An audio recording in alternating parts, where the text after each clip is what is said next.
Which spirits do you need today, and why should an African or melanin dominant human being re-engage with some type of spirits? Because we know that the Europeans are possessed by European spirits that drove them to establish the Renaissance, also the Silk Road, and the causes for the rise of the Renaissance is because of European spirit coming from European spirits. The causes of the Renaissance was from feudalism. Feudalism was a system in which people were given land and protected by those people with higher offices, in collaboration with the bankers, the financiers, and the military people, as well as religious authorities, which is a situation that is happening in the return of neo-colonialism via the Chinese, the Russians, as well as the so-called entrepreneurship in Africa today. Even the African middle class, which appears to be independent of the European appendages, still implements the European education and European financial systems. The religious sphere, which is dominating all of Africa today, 50-50 Islamic religion as well as Christian religion, colonial religions, enslaving religions, they also cause division, the hatred amongst our own people. Therefore, the fall of these two religions in Africa would bring about the nostalgia that the Europeans had of their old Roman Empire.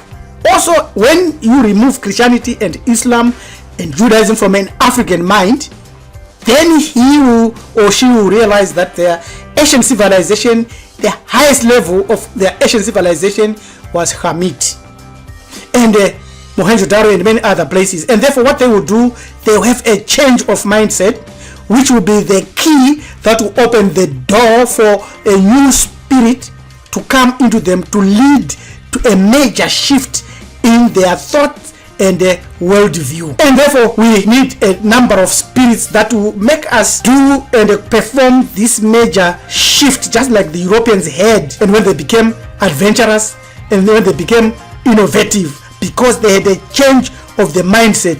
It worked through their culture that dominated their thinking, and when they changed, they got the spirit that gave them the impetus to change. So when we have this new spirit and these spirits, we will have to reconnect with the great empire of Kemet, with Mohenjo-Daro, which was the epitome of the development in ancient India, and also Black Sumer and the Olmec Empire.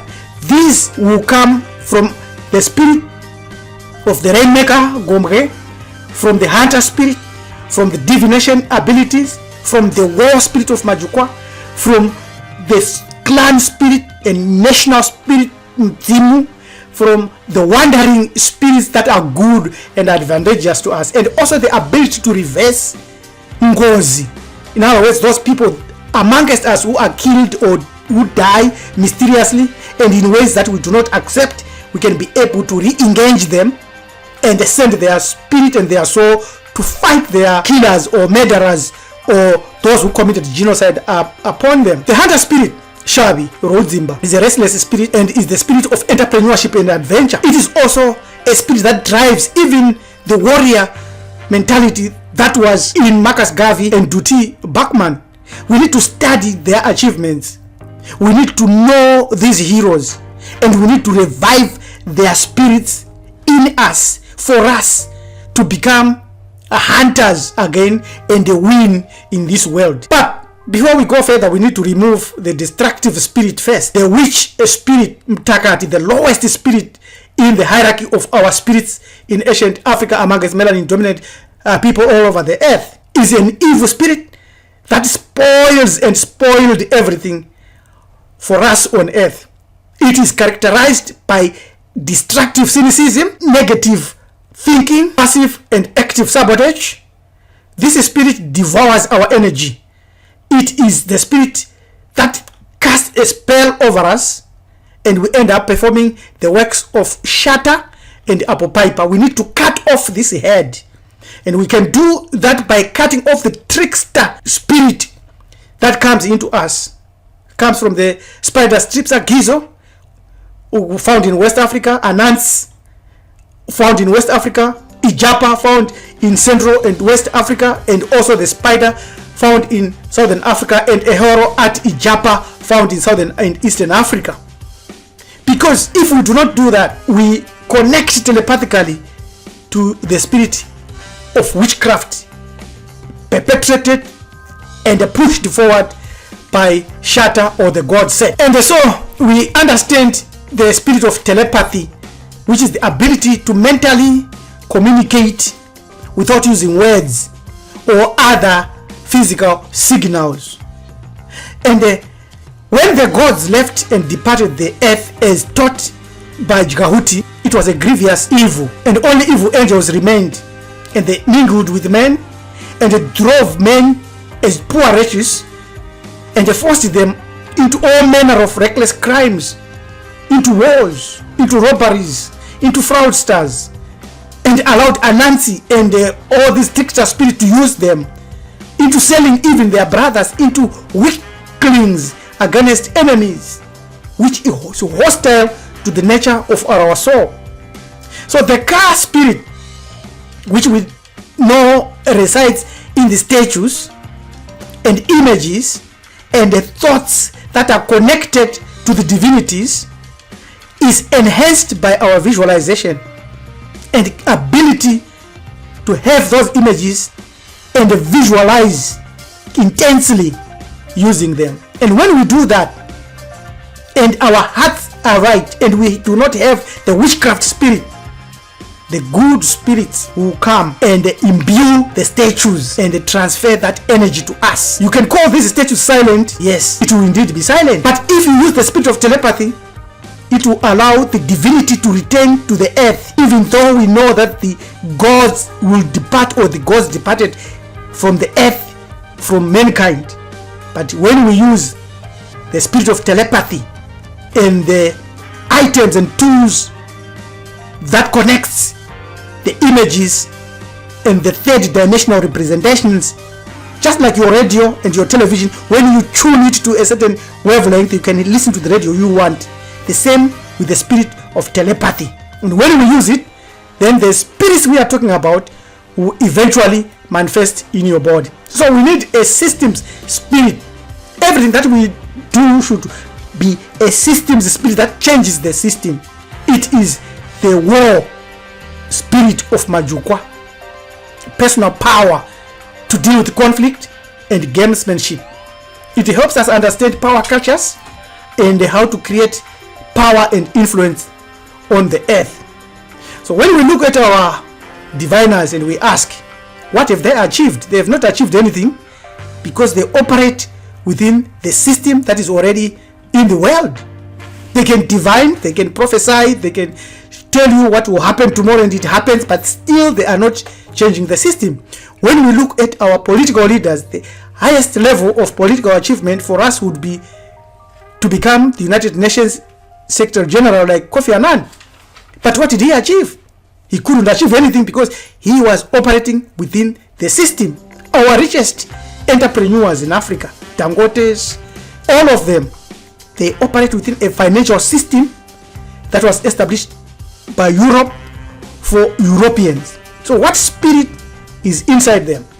It is the spirit of Europe. They cannot establish anything that is not European. The industries they establish, whether IT, cement, oil, everything is based on what Europeans established and founded. Thousands of years before Europeans began to explore the oceans, the melanin-dominant human beings organized large crews of ships to sail throughout the Red Sea, the Indian Ocean, Mediterranean, and Atlantic.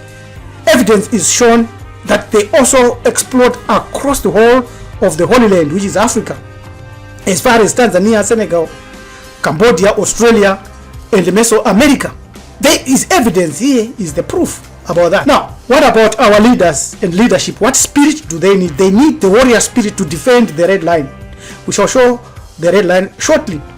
Mambo Rosetirisu established this red line up to Georgia, Iberia, Colchis. Even Herodotus said there can be no doubt that the Colchians are Egyptian people, and they are believed to be Colchians that descended from the army of Rosetirisu, who left them there to defend the red line. This is the red line we always talk about. You can see it goes all over. That's the red line. Goes all over, goes all over, and then comes across here. All these protect the Holy Lands right up to America. The blue lines you see here are the trade routes that our ancestors established. So the red line protected the southern part from what our people called the sea peoples or northerners, who came from Europe as far as also East Asia, the Asiatics, modern Sicily and Turkey.